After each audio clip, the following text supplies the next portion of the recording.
গাছ যে অবস্থায় মাচায় প্রায় উঠে যাবে, যেমনটা আপনারা দেখতে পাচ্ছেন, বা 2-1 দিনের মধ্যেই ফল হারভেস্ট হবে, এই অবস্থায় আপনাকে গুরুত্বপূর্ণ কিছু পরিচর্যা করতে হবে। অর্থাৎ এই অবস্থায় আপনাকে কিছু গুরুত্বপূর্ণ ঔষধ ব্যবহার করতে হবে। কি কি ঔষধ ব্যবহার করবেন বা কেনই ব্যবহার করবেন, সমস্ত কিছু আজকের ভিডিওতে দেখাবো। পাশাপাশি এই যে আমার টোটাল 100 শতক জমি, এই জমিতে ডাইরেক্ট ঔষধ প্রয়োগ করেও দেখাবো। তো চলুন ভিডিওটিকে শুরু করা যাক। কিন্তু ভিডিওটি শুরু করার আগে দেখে নিন যে কোন কোন ঔষধ আপনারা আগে ব্যবহার করবেন, তারপর এটার পরিমাণ ও এটার কাজ আমি জানাচ্ছি। প্রথমে একবার আপনারা ওষুধগুলো দেখে নিন। সর্বপ্রথম যে ওষুধটি আছে সেটি হচ্ছে সাইফি, যেটা একটা ফাঙ্গিসাইড অর্থাৎ ছত্রাকনাশক। এইটা যে প্যাকেটটা দেখতে পাচ্ছেন, এটা 500 গ্রামের প্যাকেট রয়েছে। এবং সেই সাথে ভিটামিন হিসাবে যেটা আমরা ব্যবহার করব, অর্গানিক ভিটামিন বা যেটা হচ্ছে আপনার বায়ো অ্যাক্টিভেটার, সেটার নাম হচ্ছে ক্রিস্টি। এই ক্রিস্টিটা আপাতত আমরা এনেছি 250 ml, এটা একটা পিজিআর। এই সাথে রিভাইটাল সুপারও দেখতে পাচ্ছেন যে 100 ml এর মতো এনেছি, যেটাও সেম পিজিআর। তো কোন দিকে কোনটা ব্যবহার করব সেটা আমি শেষে গিয়ে দেখাবো। সেই সাথে যেটা এনেছি কাইট, এই যে কাইট বলে পোকার ওষুধটা, এটাও কিন্তু খুব দারুণ একটা ঔষধ। এবং এই কাইটটা রয়েছে আমার কাছে 100 ml। আর যেটা আরেকটা জিনিস এনেছি সেটা হচ্ছে এই যে এটা আঠা। বর্ষার সময় আঠা ব্যবহার করাটা খুবই জরুরি। তো এই ঔষধগুলোই আজকে প্রয়োগ করা হবে। কি পরিমাণে দেওয়া হবে বা কোনটার কি কাজ সেটা আমি আবার ভিডিওর আগে গিয়ে আপনাদের বোঝাচ্ছি। বর্তমান আমার গাছের পরিস্থিতি দেখুন, গাছ প্রায় বেশিরভাগ জায়গায় মাচা কিন্তু ঢেকে এসেছে এবং কিছু কিছু জায়গায় জালি সেট হতেও শুরু করে দিয়েছে।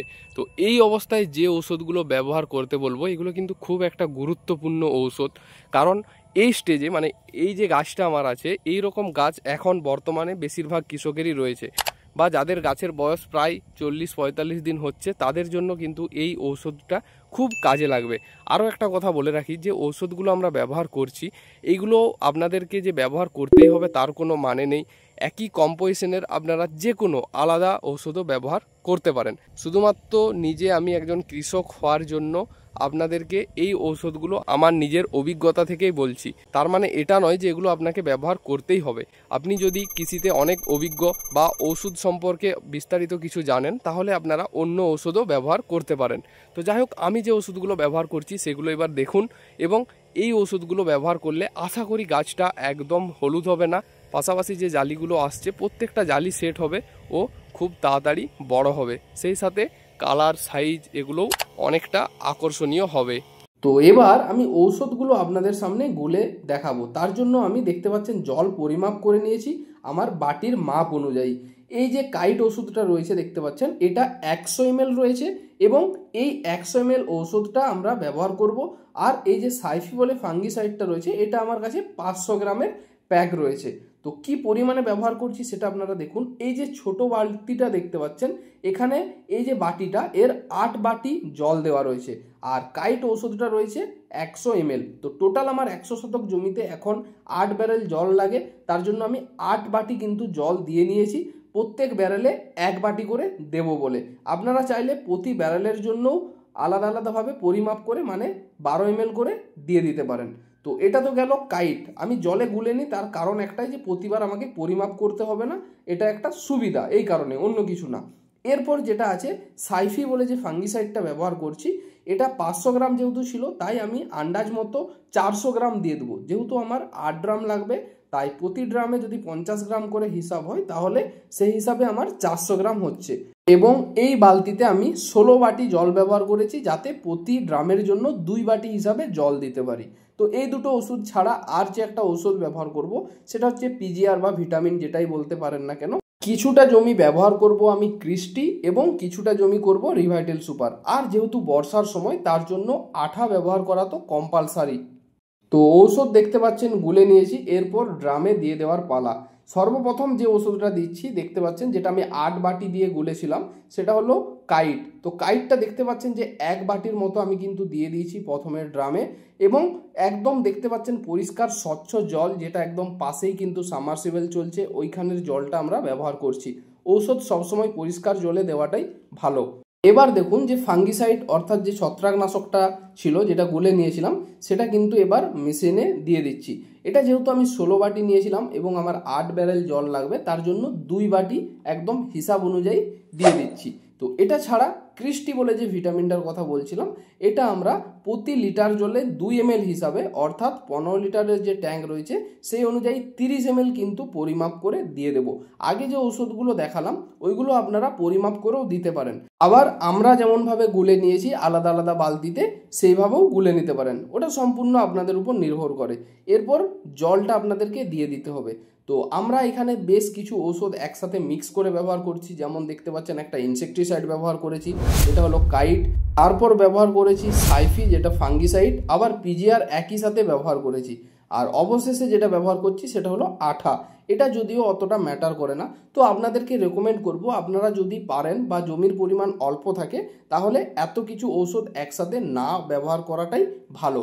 কিন্তু যেহেতু আমাদের জমির পরিমাণ বেশি বা অনেক বেশি জল লাগে, তার জন্য আলাদা আলাদাভাবে দেওয়া সম্ভব নয়। যেহেতু আমি আলাদা আলাদাভাবে গুলে নিয়েছি তার জন্য কোনো রকম কোনো সমস্যা বা সাইড এফেক্ট দেখা যাবে না।